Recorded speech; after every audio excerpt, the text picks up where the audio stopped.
विश्वास पाठक जे आपण बघत होतो दिसत होतं आपल्या समोर की 21 दिवसापासून सोनम वांगचुक हे जंतर मंतरवरती आंदोलन करत होते. तरुणांची गर्दी त्या ठिकाणी होत होती. पण संवादाच्या दृष्टीनं सरकारकडनं कोणतेही प्रयत्न करण्यात आले नाहीत. या उलट ज्या पद्धतीनं त्यांची उचल मागणी करण्यात आली हा पर्याय योग्य होतं का? आणि दुसरं आज जे आंदोलन भडकलेलं आहे ते भडकण्यापाठीमागे आपल्याला हे आंदोलन नीट हाताळता आलं नाही असं म्हणायचं का? बघा, सरकारला कोणतं आंदोलन कसं हँडल करायचं हा त्यांना अधिकार असतो आणि त्यांना त्याची जाणीव देखील असते. जर आम्ही कुठे चुकलो तर 5 वर्षांत जनता आम्हाला घरी बसवते हे देखील आम्हाला कळतं. तर सोनम वांगचुक ज्यांचं जे आंदोलन होतं खरं तर ते 17-18 दिवस व्यवस्थित चालू होतं. सरकारला त्याच्यामध्ये काही अडचण नव्हती. मात्र त्या आंदोलन चालू असताना मी तुम्हाला 2-3 गोष्टी सांगतो की इंस्टाग्रामवर डीजी व्हिसल नावाची दिल्लीची एक एजन्सी जे प्रशांत नागर चालवतात, MMKE नावाची जी एक मुंबईची एजन्सी आहे जे विराज शेठ चालवतात आणि सर्किट आर्टिस्ट ही जी कंपनी आहे हे रेहमान सद्दिकी चालवतात बंगलोरहून. या तिघांनी इन्फ्लुएन्सरला मागच्या 15 दिवसामध्ये इतकं भडकवलं की वातावरण निर्माण केलं. बघा, नीट मध्ये फेल्युअर झालं का? फेल्युअर झालं. नीट परीक्षा परत दिली आपण, त्यात काही लोकांचे मृत्यू झाले, त्याबद्दल आम्ही दिलगिरी व्यक्त करतो. मात्र नीट हा विषय वेगळा राहिला आणि याच्यात राजकारण सुरू झालं. आता इथे 15 दिवसामध्ये कशा प्रकारचं ऍक्टिव्हिटी चालू होत्या? त्यांनी काय म्हटलं? संसद को उखाड़ फेकेंगे, अशा टाइपचे नारे. संसद को बर्बाद करेंगे, मोदी को पिटेंगे, बस नाम रहेगा अल्लाह का, हमें चाहिए आजादी, उमर खलीद को जेल में नहीं रहना चाहिए, अशा टाइपचे नारे लावले. आणि असे लावल्यानंतर जेव्हा सरकारला कळलं की राष्ट्रविघातक कारवाई आहे तेव्हा सरकारला ऍक्शन घेणं आवश्यक होतं. मला सांगा, हा एक पॅटर्न आहे विरोधकांचा आणि मी काँग्रेसला त्याला दोष देतो. यांचा पॅटर्न असा आहे की जेव्हा जेव्हा अधिवेशन येतं, पार्लमेंटचं अधिवेशन येतं, ते काही ना काही मुद्दा उकरतात आणि पहिल्या दिवशीपासून संसद चालणार नाही अशाच प्रकारचे यांचा योजना असते. काँग्रेस का नाही फ्रंटवर येत?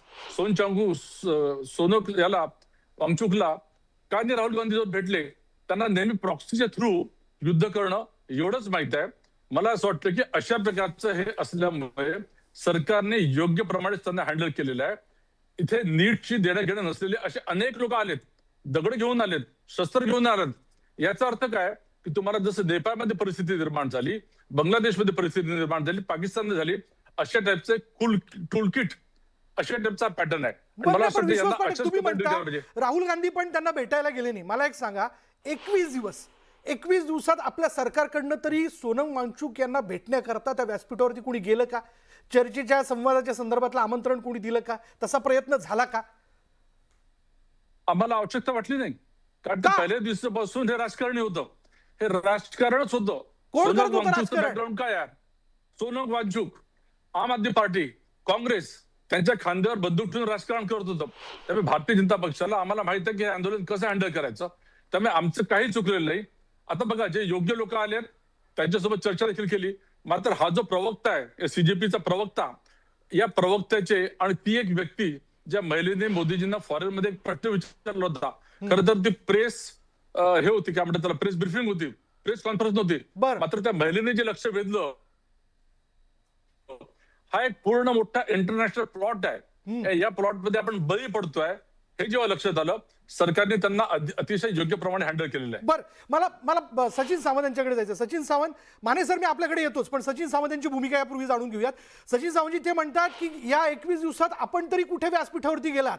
आपले नेते राहुल गांधी देखील सोनम वांगचुक यांना भेटण्याकरता, त्यांच्याशी बोलण्याकरता गेले नाहीत. मग तुम्ही आमच्यावरती दोषारोप कसे काय करू शकतात? राजकारण तुम्ही करताय, विरोधक देखील या सगळ्या विषयाला हाताळण्यामध्ये कमी पडले, हे तुम्ही मान्य करता का? नाही, पहिली गोष्ट अशी की मग सरकार सोडून द्या, आम्ही सरकारमध्ये येतो आणि आम्ही जातो त्या ठिकाणी. कारण पहिली गोष्ट अशी की लोकशाहीमध्ये जनतेला आवाज उठवण्याचा अधिकार आहे. आता हे आम्हीच नाही सांगितलं, उच्च न्यायालयाचे आता न्यायाधीशांनी देखील सांगितलं होतं की हा फंडामेंटल राईट मध्ये येतो तुम्हाला अभिव्यक्ती स्वातंत्र्याची. आणि दुसरी गोष्ट अशी की त्यांनी असंही म्हटलं होतं की जनतेला गुलाम बनवण्याचा प्रयत्न केला जातोय असं न्यायाधीश म्हणतात. आणि हीच प्रवृत्ती आहे यांची की ज्या पद्धतीनं गुलामांना वागवलं जातं एका मालकाकडनं, त्याच पद्धतीने बघतात. ही लोकशाही राहिली नाही, मोदीशाही राहिली. मोदी तंत्र आहे, लोकतंत्र नाहीये. जनतंत्र असतं तर जनतेचा आवाज या आपल्या एकंदर कृतीच्या विरोधामध्ये, अपकृत्यांच्या विरोधामध्ये येतोय, याची चाड त्यांना राहिली असती. पण ती चाड राहिलेली नाही, जनमताची भीती राहिलेली नाही. इंडिया अगेन्स्ट करप्शनचं आंदोलन होतं. निश्चितपणे आम्हाला माहिती होतं की त्यावेळेला आरएसएसचे लोक घुसलेले आहेत, परंतु तरी देखील जर अण्णा हजारे उपोषणाला गेले होते त्यावेळेला सरकारनं भूमिका कशी घेतली होती? विलासराव देशमुखांना महाराष्ट्रातनं पाठवलं होतं तिथं त्यांच्याशी बोलायला.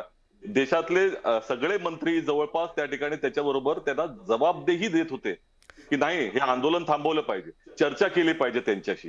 ही चर्चा करणं, विनम्रता असणं, सरकारला जनताभिमुख असणं, केवळ प्रधान सेवक असून चालत शशी नाही. चव्हाणजी, आता विश्वास पाठक असं म्हणतात की त्यांना 21 दिवसात कोणाला पाठवण्याची गरज वाटली नाही, तशी सरकारला गरज वाटली नाही, कारण राजकारण होत होतं, राजकारणाची सरमिसळ केली जात होती. असं आहे, सरकार नाही, अहंकार आहे. पहिली गोष्ट अशी की ज्या शेतकरी वेळेला आंदोलनामध्ये आमचे मिनिस्टर सर एका दिवसामध्ये एकच मिनिट, या शेतकरी आंदोलनामध्ये आमचे मंत्री जात होते, त्यांना भेटत होते ना, त्यामुळे जेव्हा भेटायचं 700 जेव्हा लोक भेटायचं मेले. हे आम्हाला ऐका, चांगलं ऐका. कळतं. नाही, पहिली गोष्ट अशी की त्या शेतकरी आंदोलनामध्ये 700 लोक मेली. त्या ज्या महिला मुष्टियोद्ध्या किंवा ज्या त्या ठिकाणी कुस्तीगीर तिथे कित्येक दिवस बसले होते, कशा पद्धतीने तुम्ही वागणूक दिली आम्ही पाहतो होतो, देशानं पाहिलं. विषय संभाषणाचा ऐका, विश्वासराव, जनतेचा विश्वास उठलाय तुमच्यावर ना, ही पहिली गोष्ट आहे, हे लक्षात घ्या. 4 दिवसामध्ये ज्यावेळेला 1.5 कोटी लोकांपेक्षा 2 कोटी लोक सदस्य होतात, फॉलोअर बनतात, त्यावेळेला या देशामधल्या युवकांचा आवाज हा विरोधाचा आहे. तुमच्या एकंदर गोष्टीच्या, एकंदर ज्या पद्धतीने तुम्ही वागताय त्याच्या विरोधात आहे, हे तुम्हाला लक्षात आलं पाहिजे. आणि जर लोकाभिमुख सरकार, काँग्रेसचे सदस्य काय होते याचा विचार करा. काँग्रेसचे सदस्य काय होते याचा विचार करा तुम्ही. तुमच्या सीजेपीच्या खांद्यावर सोडू, मोदींच्या सीजेपीच्या खांद्यावर बसून सीजेपीच्या भरोश्यावर मोदींचं सत्ताधारण करणार का?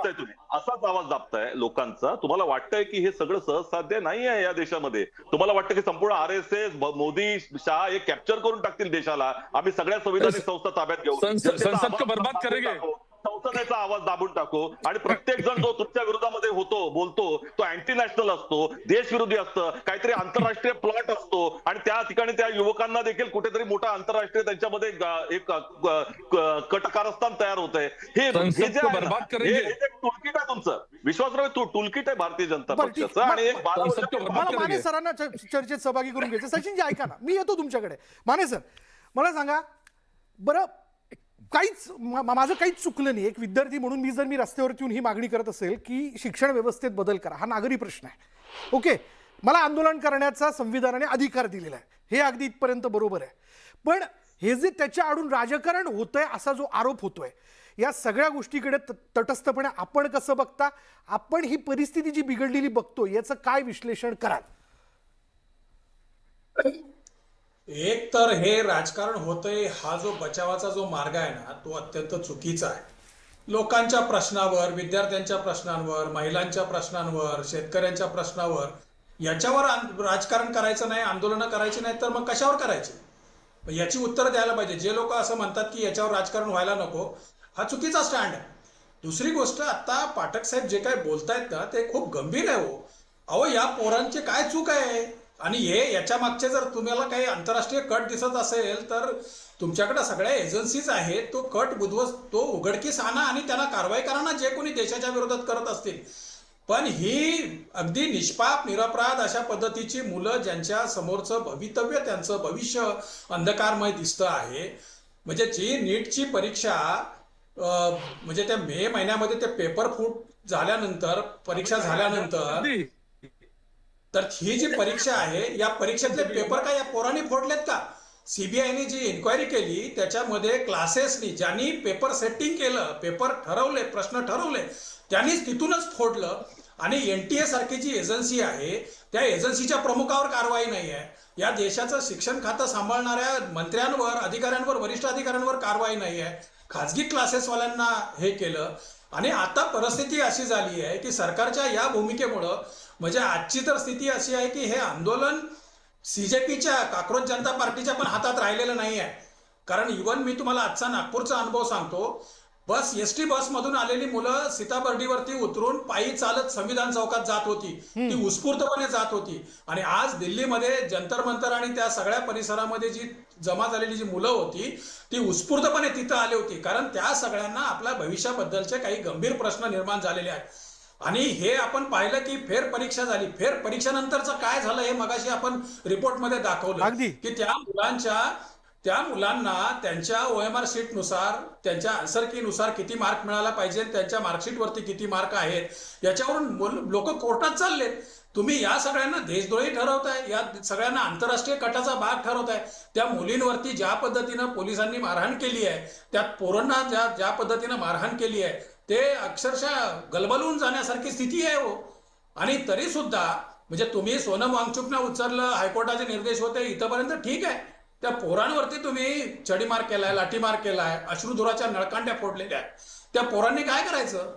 आणि प्रश्न असा आहे की बघा, तुम्ही एक साधं उदाहरण देतो बरं. की नीटच्या पहिल्या परीक्षेमध्ये जवळपास 23 लाख, 22 लाख, 79,000 एवढी मुलं बसली होती. फेर परीक्षेला ते 17 लाखावर आलं. या मधल्या 6 लाखांचं काय झालं? आणि ही देशातली सर्वात मोठी मेडिकल ऍडमिशनच्या संदर्भातली परीक्षा आहे.